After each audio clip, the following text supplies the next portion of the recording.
Here's a great question to ask yourself right now, January, at the beginning of the year. What is your calling? You know, we've got to every once in a while say to ourselves, I've got a calling, I've got purpose. This is what the Bible teaches. I'm here for a reason. So what is it? Well, I can give you part of the answer because we're all called to one thing in particular. Here's what Paul says about that in Galatians 5:13 and 14. You, my brothers and sisters, were called to be free.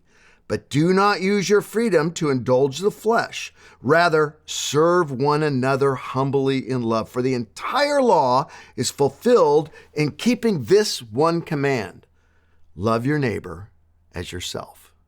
So I know at least a part of your calling, your purpose for 2025 is to humbly love others. And that's freedom. See, freedom isn't doing whatever we want. No one has to tell us anything. Freedom is the freedom to love others. In other words, no one who's bitter can be free. If you have unforgiveness in your life, you are walking in a type of bondage. No one who's divisive is free. If you're creating drama, you're not a free person. No one who is mean, overbearing, rude, none of those things make you a better, happier, freer person. What makes you truly free? Well, when your whole life is about loving others as God has loved you. Here's a great question too. Who are the most free people? Who around you just walks in great freedom? They're not tied down by worries and problems and concerns. They're living life free. In my experience, there's two types of people that really walk in freedom. Number one, someone who has just recovered from a serious illness. You talk to a cancer survivor. Talk to someone who was in a car accident and they should have been killed, but miraculously they made it out. Someone who's been handed their life back, all of a sudden they say, I have a new level of gratitude. I have a new level of perspective. I'm not going to waste my time worrying about little things.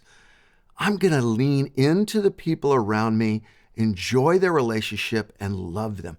That's freedom. You know who's even more free than someone who survived a close call with death? Someone who's terminally ill.